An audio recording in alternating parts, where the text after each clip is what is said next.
pública. Cuando se inicia su vida pública a partir del momento en que se hace bautizar por Juan. Y creo que esa reflexión bien merece la pena. Por cierto, hago un inciso. Recientemente, hace 2 días, sé que a lo mejor la inmensa mayoría no tiene Netflix, pero siempre tenemos algún conocido que pudiese tenerlo.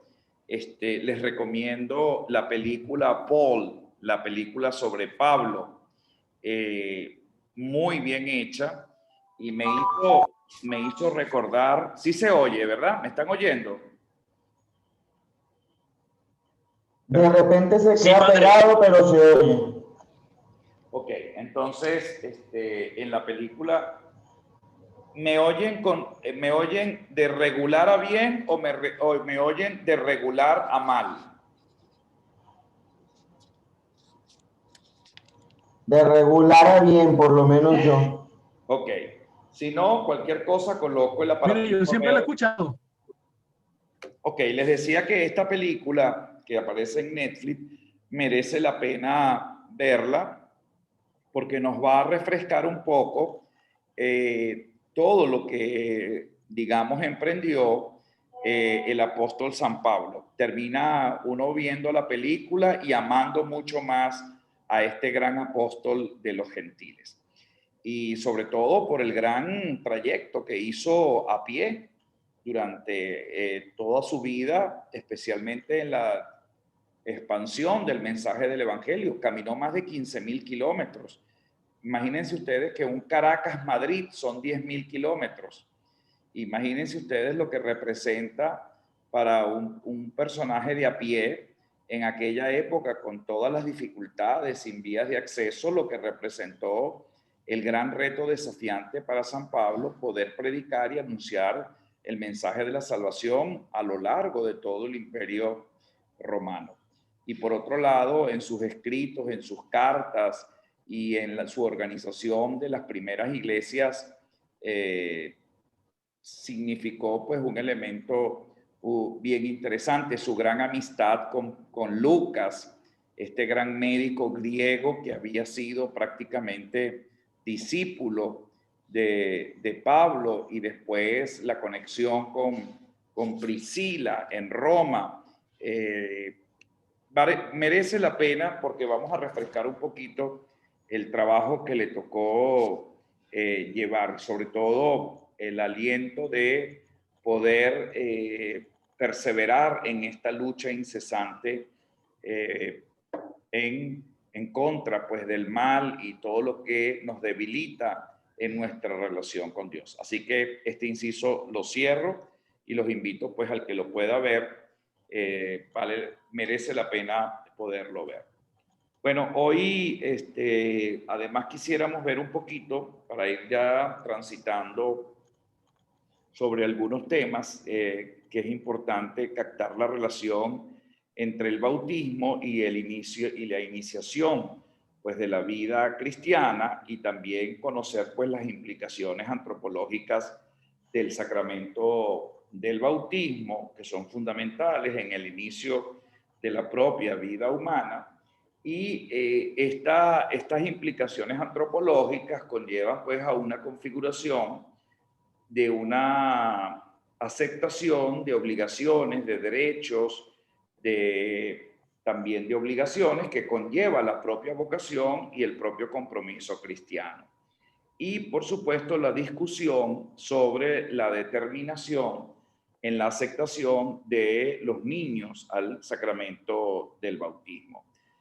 Por eso es importante esta captación del bautismo como expresión del inicio de la vida cristiana. Así como en el Evangelio aparece el inicio de la vida pública del Señor, y cómo ese inicio viene confirmado a través de este proceso de autorrevelación, Jesús necesitaba o no ser bautizado. Creo que la respuesta está claramente definida, pero el escritor sagrado lo ubica para poner un acontecimiento significativo en el cumplimiento de esa vida pública. Creo que eso es un elemento fundamental. Bueno, los invito, Gregory, por favor, ¿Qué preparaste?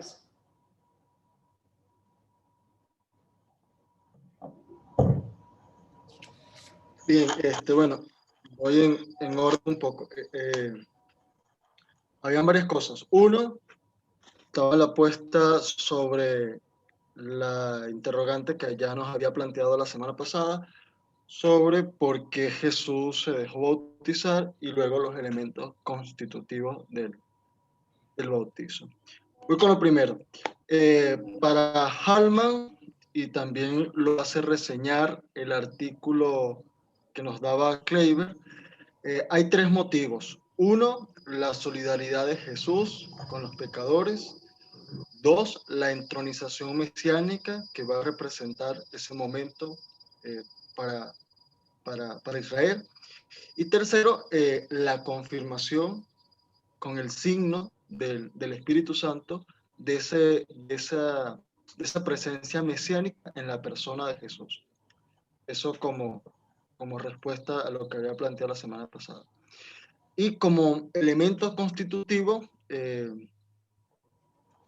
pues hay dos elementos. Uno, el elemento material, el sacramento, y el otro, pues la palabra, el agua iba a decir la forma, sí, la fórmula trinitaria, que son los dos elementos constitutivos del sacramento del bautismo.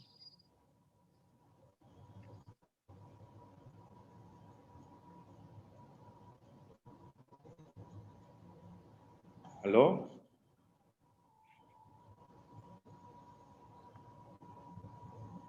¿Me oyes? Sí, sí. Ok, eso es todo. Bueno, lo hice a modo de síntesis. No, bueno, esas dos corresponden a, como nos los ha presentado la historia, una estructura sacramental que se la debemos a Trento, o sea, el de materia y de forma. Con respecto al agua bautismal, bueno, sabemos que es la materia que a través del tiempo se ha mantenido confirmada litúrgicamente desde Trento y con respecto al rito, pues ha sufrido diferentes evoluciones a lo que hoy tenemos, como lo es la inmersión. Y en la fórmula, pues contiene la fórmula trinitaria que evolucionó de la fórmula de los primeros tiempos de la iglesia, cuando se bautizaba en el nombre de Jesús, pues sufrió esa evolución, ahora bautizar en el nombre del Padre, del Hijo y del Espíritu Santo, que representa, digamos, la eficacia salvífica del sacramento en la presencia de Cristo, en la misericordia de Cristo para el bautizado. Ok, muy bien. Si yo te hago una pregunta inmediatamente, ¿pudieses identificarme cuáles son los elementos constitutivos del sacramento del bautismo? ¿Cuáles serían? Pero enumerados. Primero. Bueno, yo diría dos grandemente, lo que pasa es que el rito también tiene su variedad. Yo diría simplemente el agua bautismal y la fórmula, la palabra, digamos la fórmula trinitaria. Agua y fórmula trinitaria. ¿Y la Ahora, el intencionalidad? sacramento tiene una... Por eso, o sea, después durante la... bueno, también la intencionalidad de la iglesia. Pero el mismo rito también tiene una cantidad de símbolos desde el inicio, digamos, con la bendición, la vestidura, el óleo, el crisma, o sea, que representan también, muy digamos, bien, forma muy parte bien. del rito del bautismo. Eso que estás diciendo es muy importante. Fíjense que el sacramento del bautismo te incorpora a la iglesia, te hace cristiano a través de unos signos visibles, que es la materia en este caso, que es el agua, y luego a través de la fórmula trinitaria, con la intención que está claramente plasmada en la intención de la iglesia, pero además esa configuración tiene una hermosa implicación en esa vida que se agrega a la vida cristiana, y es la configuración el sacerdocio común de los fieles, que es la incorporación también de la realeza de la que va a formar parte. Nosotros somos un pueblo real, es decir, tú y yo somos de una realeza, pero que no tiene que ver con los lazos de sangre, sino por la vinculación de la propia fe. Provenimos de un mismo linaje, fuimos salvados por un mismo Señor, somos hermanos de Jesucristo y por tanto estamos configurados a ese linaje real. Y por otro lado, esa también dimensión de ofrecimiento, de oferente y de ofrenda que se realiza en el sacerdocio común de los fieles. Entonces, el ser cristiano tiene una implicación que se añade, que se completa y que se configura a la imagen de Cristo Salvador. Y teniendo en consideración, bueno, yo me bautizo al recibir el agua, pero también me configuro a una realidad nueva. Y es con el sacerdocio común de los fieles, donde yo soy la ofrenda, el oferente y la ofrenda al mismo tiempo. Es decir, yo soy el que me ofrezco y yo soy lo ofrecido. O sea, mis ejemplos, mis virtudes, mis cualidades, mi buen comportamiento es lo que yo ofrezco al Señor. Y por otro lado, cuando hablamos de sacerdocio, pues hablamos de eso, hablamos de un oferente y de una ofrenda, necesariamente. En el caso del sacerdocio común de los fieles, está claro que lo que él ofrece es su propia vida, es él mismo el que se ofrece por, digamos, ser grato a los ojos de Dios. Por otro lado, esa realeza implica un compromiso que es no el del privilegio, sino el del servicio. Y por otro lado, aparece también el de el oficio que intrínsecamente que también tiene mucho que ver con nuestra dimensión, que es justamente el profético, pues, o sea, el de anunciar, el de proclamar y el de expandir el mensaje de la salvación a través del anuncio, a través de la denuncia y a través de la congregación de la propia unidad. Entonces, ahí hay un elemento bien hermoso porque el bautismo te introduce y te prepara a formar parte de una sociedad maravillosa, sustentada en la propia fe y que te implica pues una serie de privilegios, pero también una serie de obligaciones. Y eso creo que es un tema bien interesante. Freddy Suárez. Hola, profe, ¿qué tal? Buenos días. Muy bien, buenos días. Yo estaba, sabes que yo leí un artículo de la Universidad Javeriana de Colombia, donde tocaban estos temas, ¿no? Un poco sobre la justificación del bautismo de Jesús y el por qué justamente el mismo Jesús no bautizó, ¿no? Pero falta como, digamos, formular mejor la pregunta. Y bueno, yo quería compartir un poquito lo que preparé para hoy. Yo tenía subrayado algunas ideas principales. Entonces, claro, hay que comenzar diciendo también que el bautismo que Juan proclamaba pues, tiene un contexto, todo lo que hemos estudiado, ¿no? El contexto histórico del Imperio Romano en esa época en el que Juan llama al arrepentirse de los pecados y a esperar al Mesías, ¿no? A esperar digamos, al Cordero. Entonces, visto desde ese punto, pues son dos elementos particulares que Juan anuncia, ¿no? Son dos, bautismo y proclamación. El bautismo, por lo que hemos hablado, la inmersión en el agua, la purificación, pero esto iba ligado a la proclamación. Y la proclamación era justamente el anuncio del reino, la llegada del reino, ¿no? Entonces, cuando llega pues Jesús, se bautiza, entonces, digamos como que la promesa y el mensaje, estando ya el reino entre nosotros, que es el mismo Jesús, ahora el elemento que se suma es la promesa del Espíritu, ¿no? Entonces decía aquí el autor, pues que ya Jesús ahora anuncia que derramará el Espíritu Santo, el Espíritu mismo de Dios, el cual logrará una purificación mucho más profunda que la de Juan. Entonces, aquí eso yo estoy seguro que todos lo hemos ya estudiado, lo hemos reflexionado, es como el cambio, digamos, el tiraje, ¿no?, que hace del bautismo de Juan ahora con Jesús en medio de nosotros, el bautismo que anuncia Jesús, que ya no es un bautismo de agua, sino un bautismo en el Espíritu. Por eso cuando usted preguntaba la semana pasada, y yo le he estado dando vueltas a esta pregunta durante la semana, que por qué Jesús no bautizaba, ¿no? Y justamente también por allá en el Evangelio de Juan, creo que en el capítulo 2, dice justamente eso, ¿no? Que Jesús no bautizaba, sino lo hacía a través de sus discípulos. Algo así parafraseando el versículo del Evangelio de Juan, que lo bautizaba por medio de Jesús bautizaba por medio de sus discípulos. Y claro, esto también hay pues varias interpretaciones de este versículo. Bueno, que era que de repente Jesús quería dar esa prioridad pues, a los discípulos para que no se sintieran como aludidos, ¿no? En fin.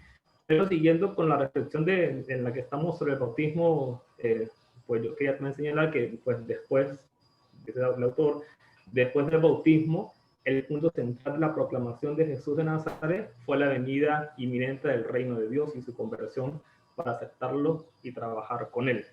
Y esto también hago referencia a otra cita bíblica donde recuerdan ustedes cuando los discípulos de Juan le preguntaron, los discípulos de Jesús le preguntaron a Jesús que por qué los discípulos de Juan ayunaban y ellos no ayunan, ¿no? Entonces Jesús responde algo así como que, bueno, mientras tengan ustedes, digamos, al novio, pues no hace falta el ayuno, ¿no? Vendrán tiempos donde sí habrá necesario el ayuno. Entonces, bueno, yo creo que con la presencia de Jesús, que ya Él es el reino, la promesa que anunciaba Juan ahora está en medio de nosotros, entonces pues ese bautismo de Juan con esa particularidad pues queda como superada, ¿no? Entre comillas. Ahora esperamos el bautismo en el Espíritu Santo prometido por Jesús, ¿verdad? Ofrecido digamos, a la iglesia, lo que ya hemos estudiado de los sacramentos como signo, como administración de la gracia, como signo invisible de la gracia, que digamos que se hace por medio de este bautismo, ¿no? Pero en síntesis, ya con la venida de Jesús de Nazaret, se hace presente el reino de Dios, entonces entra con el tiempo de la iglesia, ¿no? Por eso ya Pedro y las primeras comunidades pues veían como necesario, como primordial, que sus discípulos, que las primeras comunidades cristianas justamente se bautizaran, ¿no? Para que pudiesen recibir el Espíritu Santo, la promesa hecha por Jesús.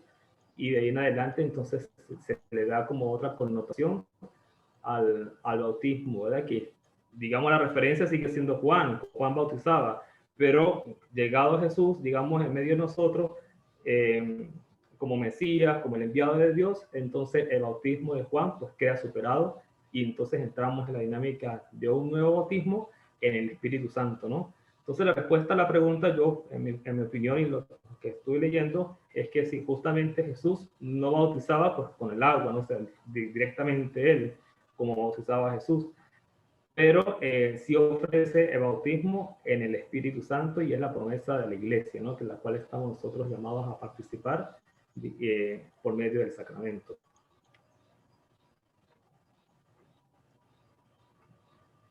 Muy bien, muy completo, Freddy, te felicito, me encantó tu aporte. Rabarizón, por favor, ¿qué preparaste? En la misma línea que dijeron con respecto al tema que Jesús, o sea, para mí la afirmación no es válida. O sea, no sé de dónde salió, no sé de dónde salió la pregunta, pero en mi conclusión me dice que Jesucristo nos ha bautizado cuando llegó el Espíritu Santo en los apóstoles. Desde allí empieza después el ministerio público sin miedo también de los apóstoles, como símbolo del bautizo que ha hecho Juan Bautista en Jesús. O sea, a lo largo de la historia, en el Antiguo Testamento, ya hemos visto el símbolo del bautizo. Por ejemplo, el paso del Mar Rojo, y la lluvia, y también en el Nuevo Testamento el último profeta fue Juan Bautista. Y en él vimos también cómo la configuración del bautismo. Pero el bautismo tiene su plenitud en Jesucristo. O sea, en él tiene su plenitud total con el Espíritu Santo, que nos manda a proclamar el reino de Dios. Obviamente en el bautizo entendemos el signo, el agua que simboliza la purificación, el agua, y en Jesucristo por el Espíritu Santo, a través de su pasión, muerte y resurrección, por el Espíritu Santo nos hace también persona nueva en el día de Pentecostés.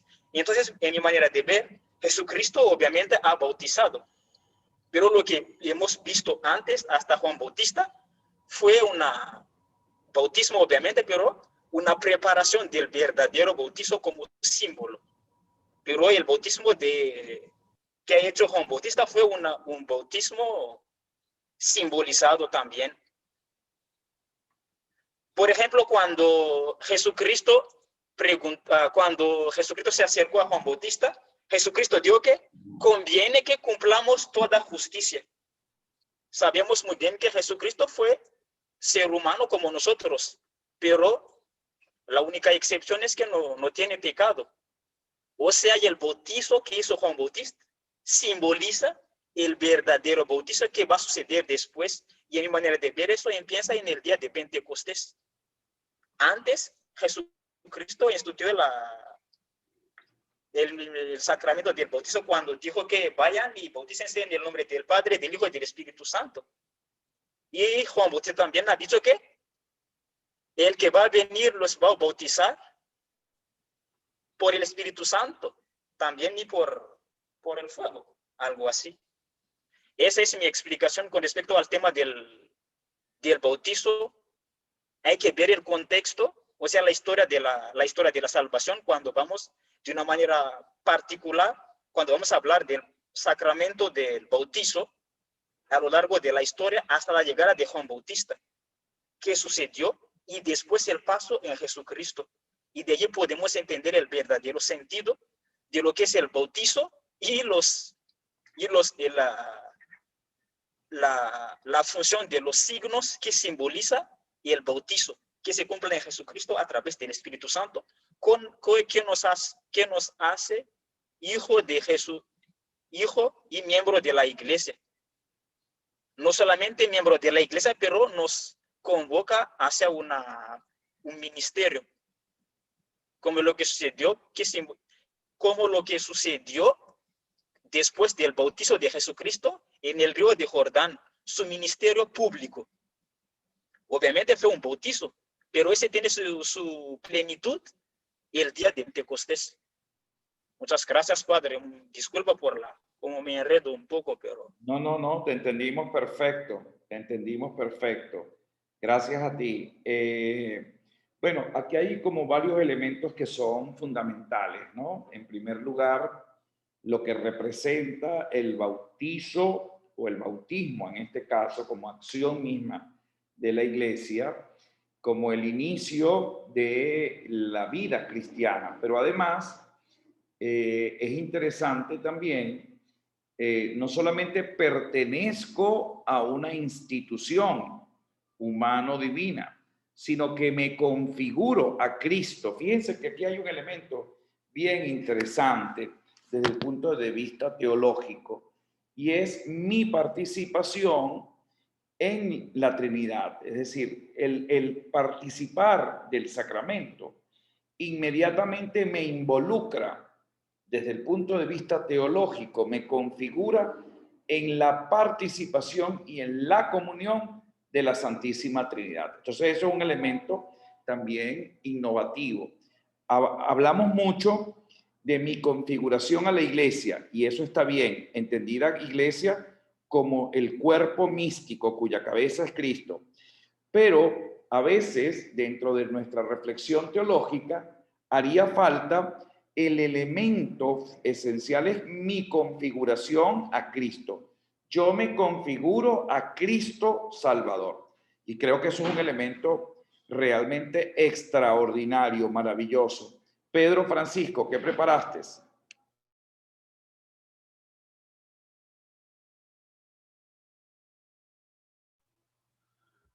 Aló, aló, aló.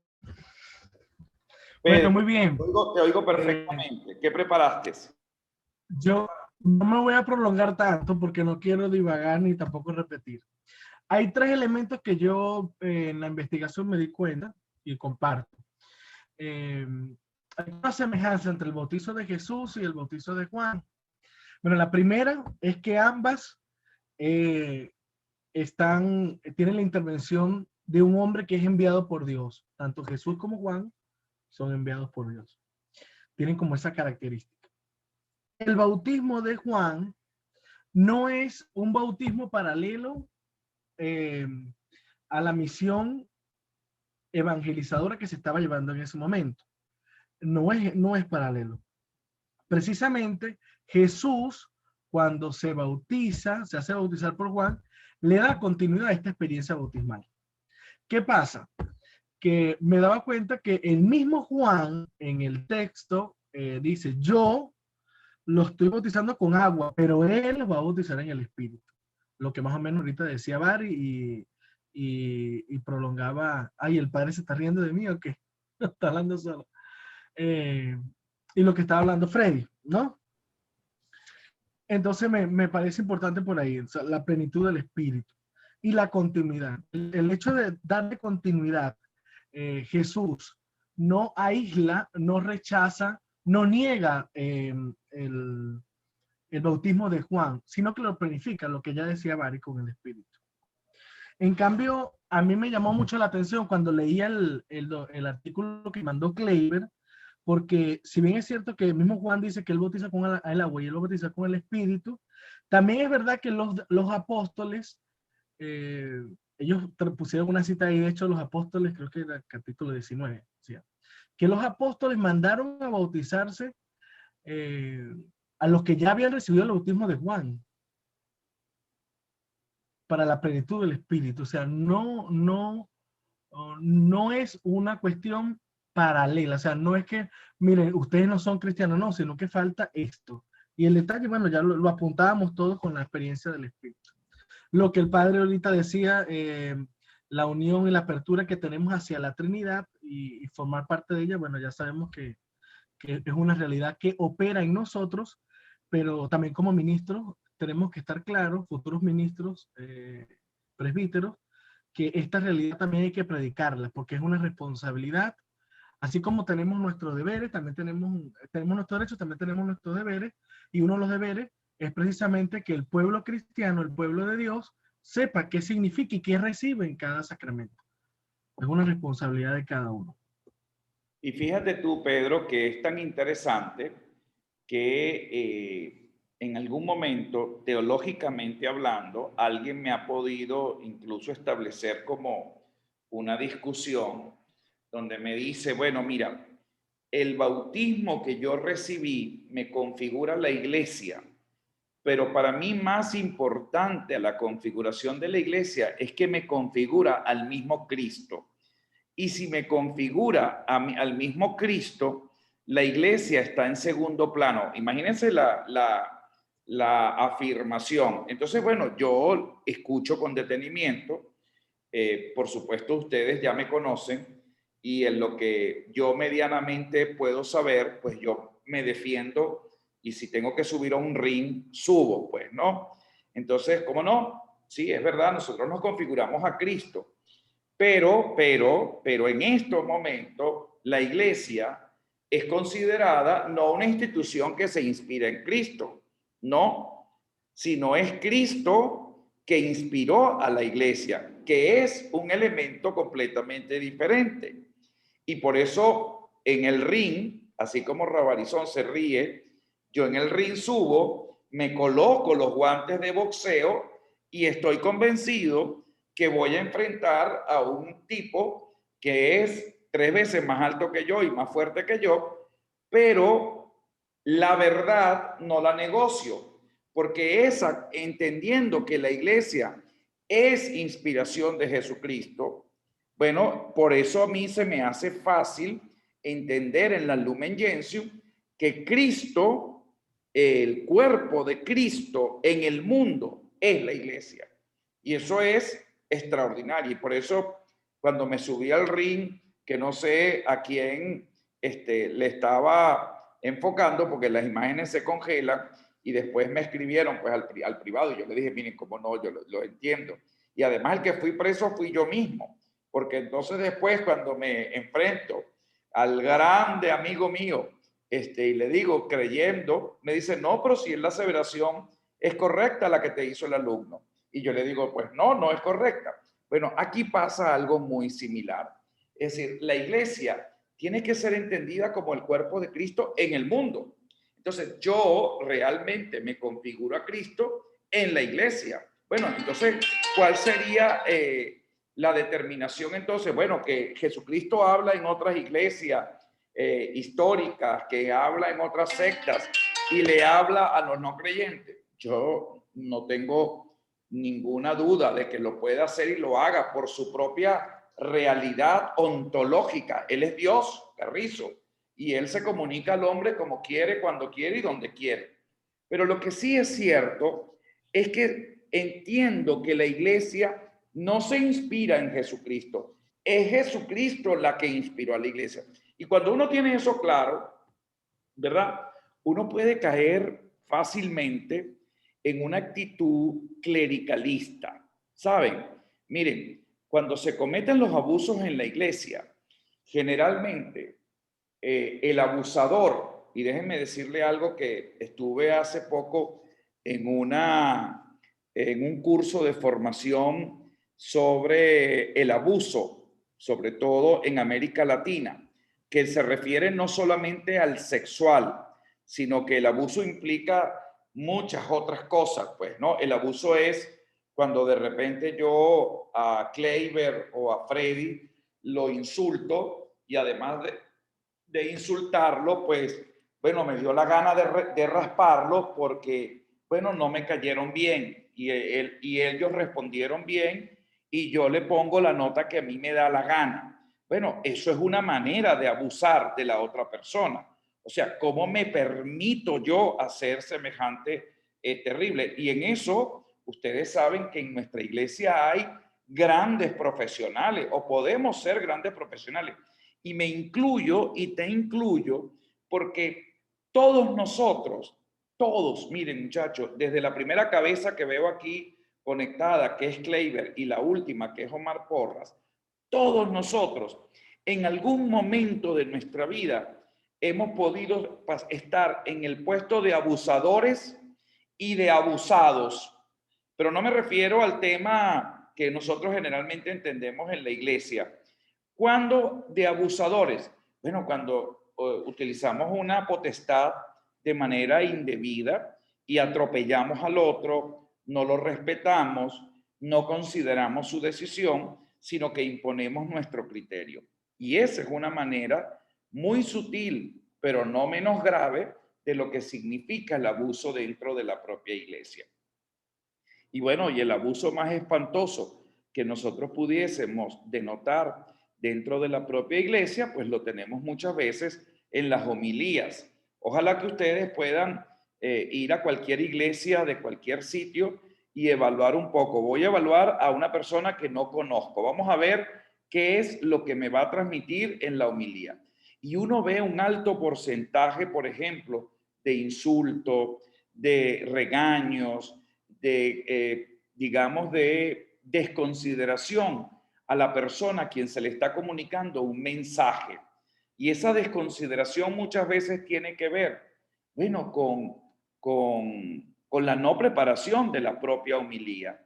Y entonces se habla de la situación del país, se cree que se ganan puntos si se insulta al gobierno, si se está en una zona, digamos, donde la mayoría pudiesen ser adversos, y si la mayoría son o van a favores de las políticas del propio gobierno, pues entonces ensalzarlo para que eso tenga aceptación, digamos, en la propia comunidad que me está escuchando. Bueno, todos eso es realmente marcas de abuso. Y el abuso muchas veces se puede convertir en algo muy frecuente y necesario para poder imponer nuestra manera de pensar y de ver la propia vida. Fíjense que, y ahora me voy un poco más allá, sobre los abusos sexuales, que por cierto ayer vi con mucha preocupación sobre todo este tema. Es que, oye, siempre pensé que algunas comunidades religiosas se salvaban de eso, pues, ¿no? Y cuando yo le comentaba esto a un sacerdote jesuita, me dijo, pues no, ni los jesuitas se salvan, no nos salvamos nadie. Pensé que la mayoría del tema de los abusos estaban condensados sola, única y exclusivamente en el tema del clero diocesano, pero no porque nosotros seamos peorcitos o mejorcitos, sino porque definitivamente somos los que tenemos generalmente las comunidades, las parroquias, entonces tenemos trato a veces, muchas veces, mucho más cotidiano, más directo, probablemente, digo, en el tema de las parroquias, ¿no? Y yo recuerdo que, y eso que no fue al Congreso Nacional el año pasado en la UCAP, sí estuve, sí estuve, claro que estuve. Por cierto, en ese congreso estaba Kleiber, estaba nada menos ni nada más que el obispo auxiliar de Bogotá, que es para mí uno de los hombres que más sabe sobre este tema, Manuel Ali, que por cierto Barranquillero. es un gran amigo a quien aprecio muchísimo. Él es de profesión psicólogo y definitivamente es uno de los hombres que mayor conocimiento tiene desde el punto de vista médico y también desde el punto de vista pastoral sobre este tema de los abusos. De hecho, el curso fue uno de los 5, digamos, docentes postuladores de este diplomado, que yo tuve el honor de hacerlo. Él es uno de esos 5. Entonces, fíjense que hay un elemento bien interesante que sobre este tema del abuso, a mí en lo particular me gusta mucho y creo que todos los formadores de los seminarios religiosos y seculares deberían hacerlo, ¿saben? Deberían hacerlo porque digamos que una de las grandes tentaciones muchas veces del abuso se miran en las casas de formación. Bueno, yo soy el superior, fíjense ese nombre tan espantoso, tan poco cristiano. Yo soy el superior de William Jiménez y como yo soy el superior de William Jiménez, pues bueno, yo siento que yo tengo poder sobre William, pues, ¿no? Y él tiene la obligación de obedecer, o de Pedro, o de Andrew, o de cualquiera de los que están de alguna manera conectados. Y esa, digamos, autoridad, de una manera muy mal ejercida, pues genera que lo que yo puedo hacer, tú no lo puedes hacer. Entonces, fíjense que en el caso de Caradima, que es un caso emblemático en América Latina, primero porque creo que es el que lleva el récord, él y un cura de Boston son los que llevan el récord de abusos sexuales, en este caso concreto. Son casos de 200, 350 casos. O sea, imagínense ustedes la magnitud y la gravedad del problema.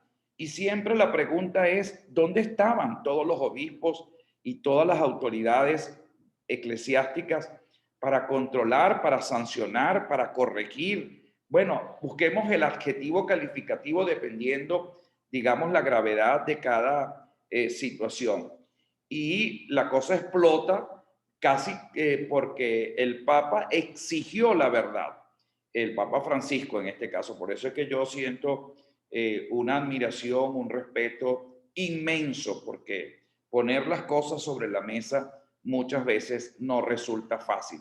Puede ser en alguna oportunidad la generadora de una gran crisis. Entonces, fíjense que este tema tiene mucho que ver sobre eso. Cuando hablé un poco del tema de los abusos dentro de la propia iglesia, porque generalmente cuando la persona me plantea la vocación de la participación del bautismo a la iglesia, la gente se le olvida, y a los pastores se nos olvida, que es verdad, hay una configuración y una incorporación a la iglesia. Para ser cristianos debemos ser bautizados, pero católicos en este caso, pero lo que realmente esta expresión tiene sentido si la entiendo en que la iglesia es cuerpo místico de la iglesia. Y por eso hablo siempre, es la iglesia que está inspirada por Jesucristo o es Jesucristo que inspiró a la iglesia. Y son dos realidades completamente diferentes. Cuando uno entiende esa, la configuración de ser parte de la dimensión cristocéntrica, ¿verdad? Y formo parte de la iglesia, entonces sí tiene sentido el bautizo de los niños y tiene una profunda relación porque mi vida prácticamente la configuro desde el propio nacimiento a esa vida comunitaria que es expresión de amor, que es expresión de comunión, que es expresión de una activa y constante participación. Y eso creo que una de las frases más hermosas que yo considero que el Consejo Latinoamericano de los Obispos, el CELAN, trató, sobre todo en el documento de Puebla y en Medellín y después en los ulteriores, es aquello el de la comunión y el de la participación. Esa para mí ha sido una de las expresiones más felices y más hermosas en mi desarrollo de mi compromiso y de mi vocación cristiana. Entonces, la iglesia hoy en día tiene entonces un reto. ¿Cuál es ese reto que pudiésemos plantearlo? Fíjense que yo colindo mucho entre lo teológico, dogmático, sacramental, con lo teológico pastoral. ¿Por qué? Porque la incidencia del bautismo en un niño tiene que tener repercusiones en mi vida particular. Y es la iglesia la que tiene ahora el desafío de acompañar ese proceso de formación y que tristemente muchas veces se queda en lo cuantitativo y no en lo cualitativo. Es decir, una parroquia es buena en la medida en que produce muchos sacramentos. Yo le pregunto, por ejemplo, a cualquiera del seminario Santa Rosa, X, que no veo dos cabezas y veo un computador que se lo pusieron a la Virgen, que no tiene a nadie. Es que el otro no lo veo, pero pareciera que la laptop está de la Virgen. Es una Virgen, creo que es. La veo hasta de lejos. No la veo ni siquiera. Bueno, donde la participación de una parroquia, fíjense que a nosotros nos piden a los párrocos anualmente, porque a las curias de cada diócesis le exige el Vaticano, la entrega de las estadísticas. Han oído hablar de eso, ¿verdad? Es decir, cuando Kleiber lo hagan párroco de la parroquia Santa Rosalía de Palermo, X, de cualquier ciudad, entonces a Kleiber, llegado el mes de febrero, le dice, mire, padre Kleiber, me tiene que entregar las estadísticas. Y en las estadísticas aparece una hoja, una planilla donde dice cuántas misas celebró, cuántas misas en un año, ¿no? Y entonces la mayoría de la gente, miren, tristemente, la mayoría de los sacerdotes, pero se los digo con conocimiento de causa porque yo le he preguntado a 20 de mis amigos y le pregunto, ¿cuántas misas colocas? ¿Tú le colocas el número exacto y real o colocas un número aproximativo? De los 20 sacerdotes, 20 me dijeron números aproximativos. Entonces esas no son cifras reales. Y alguna mentirilla también puedes colocar. Ay, por supuesto, Rino. Y entonces empezamos con datos inciertos. Bueno, entonces si yo voy y le digo, Eduardo Parra, ¿cuántos glóbulos rojos tienes en el último examen de sangre? Entonces Eduardo me dice, bueno, creo, como si Eduardo me dice que no son muy poquitos, Bueno, sencillamente a lo mejor lo mandó para su casa y resulta ser que él no quiere que lo manden para su casa, sino que él quiere, no, los míos son 14 millones de glóbulos rojos. Y resulta ser que eso es lo que él cree, pero no fue lo que él leyó. Muchas veces en las estadísticas no se denota la realidad. Pero preguntan, ¿cuántos bautizos celebró durante el año 2020? Y entonces Kleiber, que va a ver, piensa y dice, yo como que celebré nada más que uno solo, pero entonces me da pena poner uno solo. Hay curas que han celebrado en un año, no han celebrado ningún sacramento, déjeme decirle. Y yo tengo algunos amigos, sobre todo a raíz de la pandemia, que estuvieron, y aún hay parroquias, por ejemplo, en Caracas, donde las puertas están cerradas, donde hay una misa dominical solamente, o trabajan, o esta semana de restricción, ay, nos encanta esas políticas de restricción, de liberación, de semana de cuarentena y semana de recogedera y de libertad. Entonces, esta semana no hay misa. La próxima semana sí hay misa. Déjenme decirle que eso es lo que conversamos muchas veces en las reuniones del clero y entonces cuando estamos en el recreo. O sea, hay como una especie de este dato estadístico. Si yo les pongo, por ejemplo, Kleiber, y Kleiber va a una parroquia, está de Santa Rosalía y pone, celebré 5.000 bautizos. Yo pregunto, Freddy, ¿qué pensarías tú de Kleiber? Imagínense ustedes, entonces dirán, caramba, Kleiber es un gran pastor, además, un hombre que ha celebrado bautizos y ha sido realmente muy eficiente. Y la pregunta es, Dios mío, ¿y esos 5.000, cómo los llevas? ¿Cómo los acompañas? ¿Cómo ayudas un poco para que Freddy abrió la ventana y cerró la ventana? Definitivamente, ¿cómo hago para que yo pueda ayudar a estos 5.000 personas a ser conscientes de lo que acaban de recibir?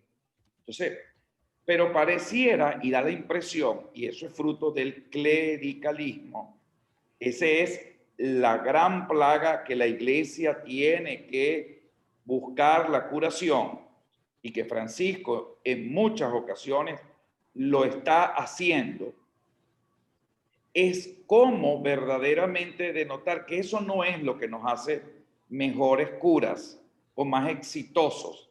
Porque probablemente a lo mejor Kleiber pudo haber tenido 10 bautizos, pero esos 10 bautizos son acompañados, son formados, y no los 5.000 que no tuvieron ni remota idea, ni siquiera una charla prebautismal que tristemente mandaron a una pobre señora que de casualidad conoce la doctrina básica.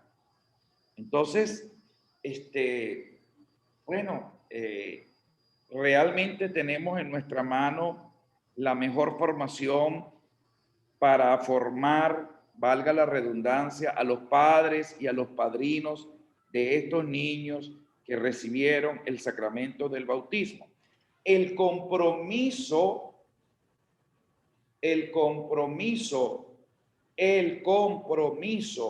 que yo adquiero como evangelizador frente al que va a recibir el sacramento en acompañar ese proceso muchas veces se fragmenta.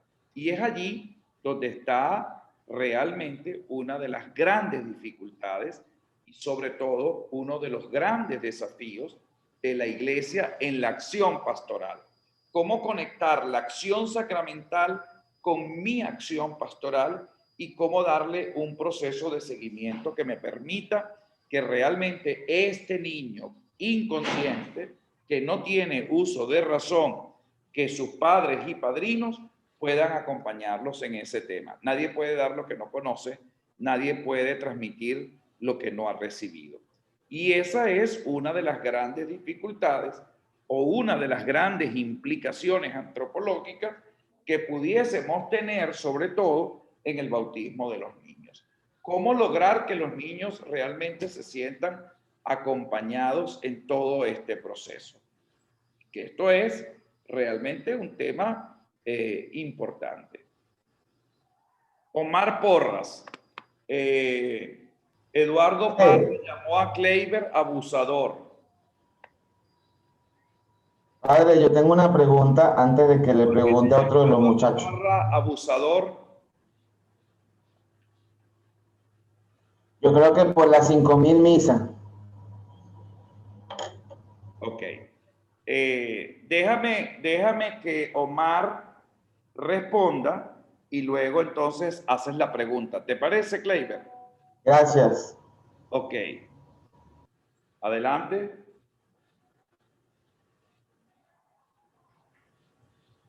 ¿Me puede repetir la pregunta, padre, por favor? A mí se me olvidó. Eduardo, dile la pregunta.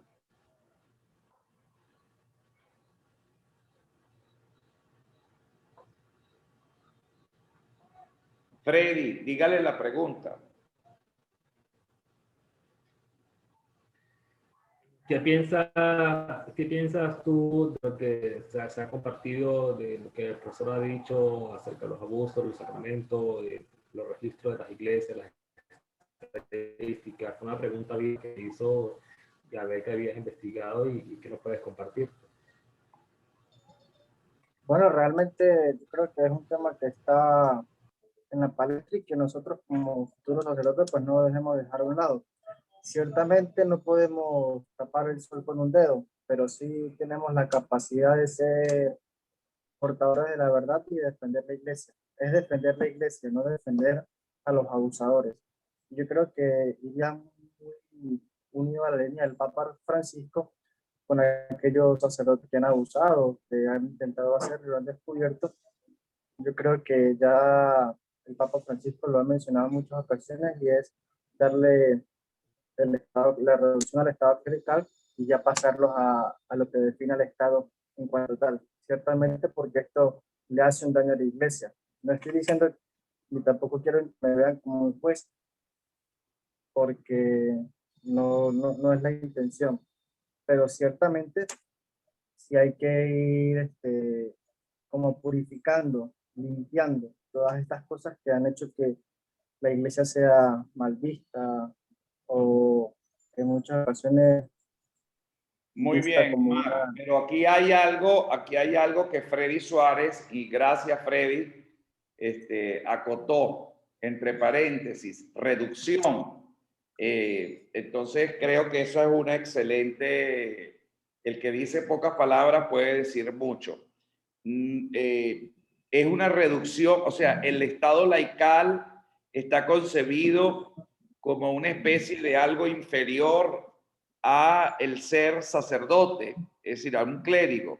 No hablemos de reducción, definitivamente no. Es totalmente inapropiado y creo que eso Omar lo debe saber claramente, ¿no?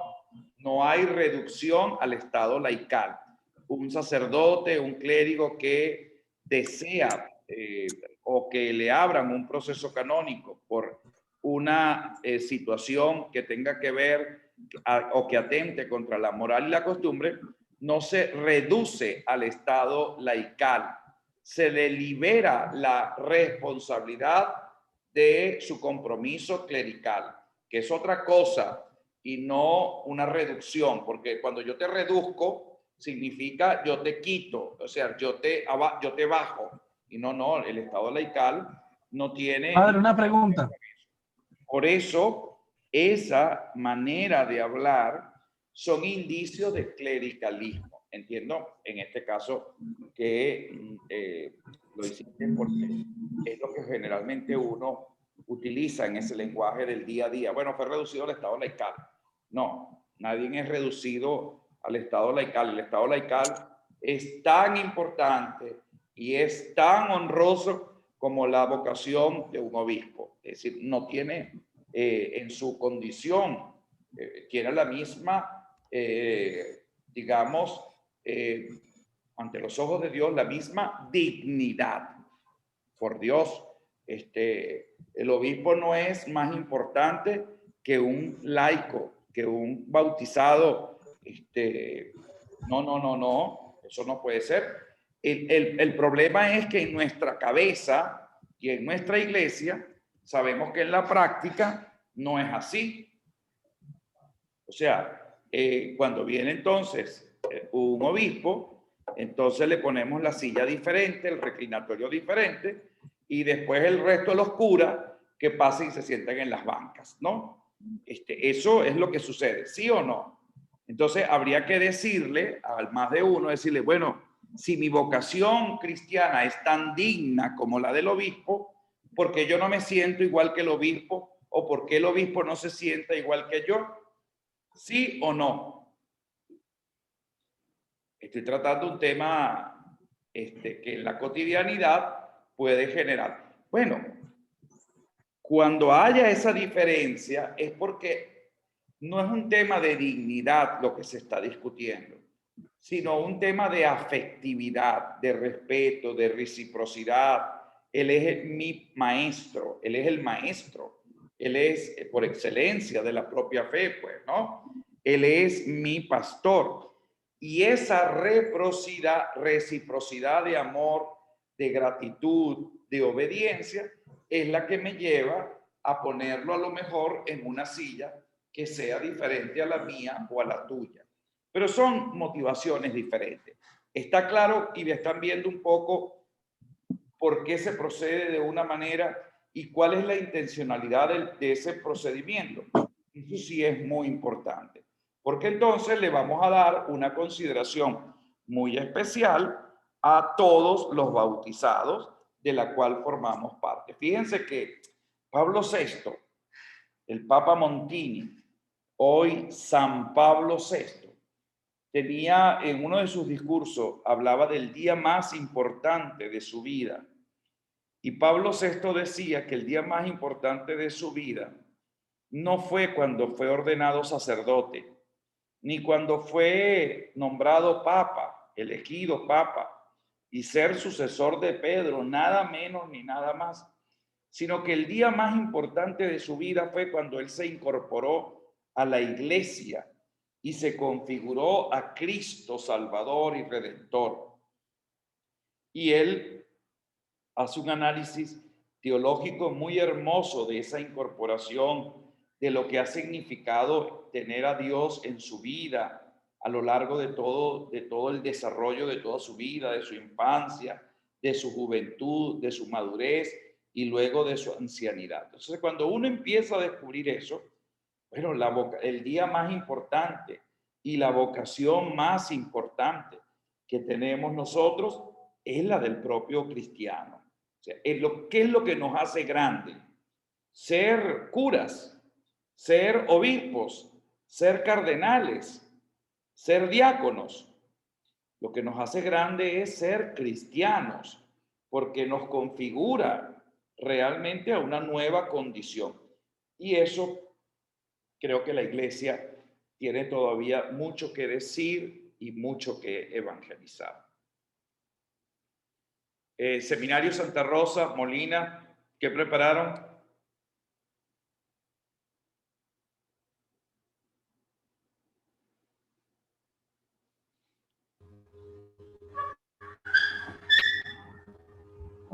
Buen día, padre.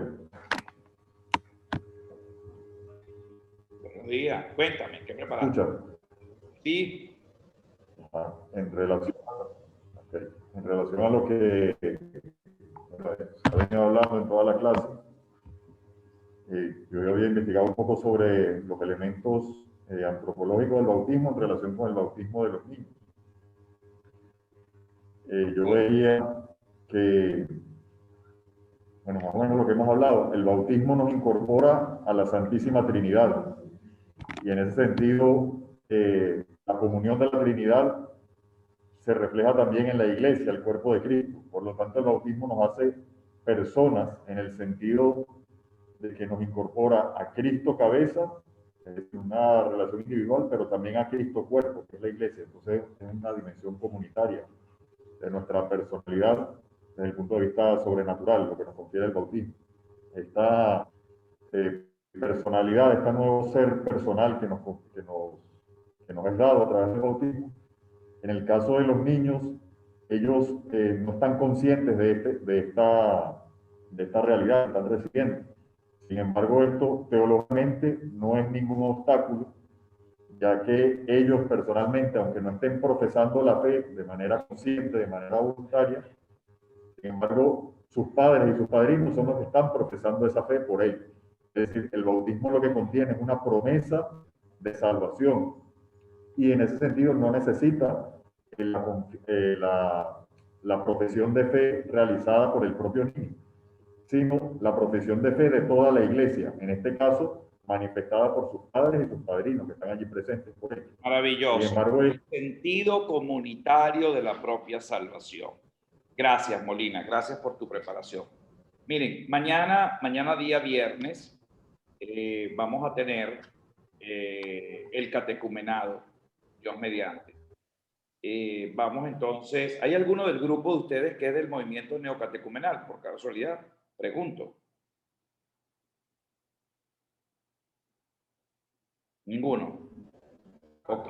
Los del Santa Rosa, una pregunta. ¿Dónde estudian los del del seminario Mater Salvatoris? ¿Cómo que se llama el seminario? Redentoris Mater. ¿Ellos estudian acá en el ITER o ellos estudian por su lado? Ellos creo que están en el ITER, pero por la parte del seminario. Los muchachos del seminario pues pueden dar más razón de eso. Claro. Bueno, solamente pregunté, veo que nadie me respondió lo del seminario de Santa Rosa. Bueno, mañana nos toca el catecumenado, ya para que se puedan retirar tranquilos. Y les recuerdo que el próximo jueves vamos a tener el examen oral, si Dios quiere. ¿Ok? Es presencial en el ITER a la misma hora. Mañana entonces preparen un poco sobre el catecumenado, que quiero que hablen del catecumenado, la relación entre el compromiso y la necesidad de formación para la preparación del bautismo, uno de los grandes retos para la propia iglesia. Muchachos, un gran abrazo. Mañana le puedo hacer la pregunta. Ay, perdón, Kleiber, disculpa. No, me la vas a hacer ahorita.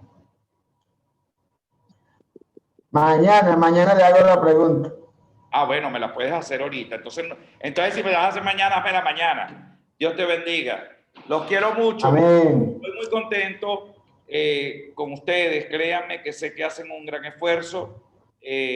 Nos vemos mañana. Por favor, prepárense. Sobre todo los que hoy no pregunté, Santa Rosa, Moscatel, porque voy un poco con ustedes para que también participen y podamos tener una visión completa de esta cátedra. Que Dios los bendiga. En el nombre del Padre, y del Hijo, y del Espíritu Santo. Amén. Feliz día para todos. Amén. Padre, gracias. Igual para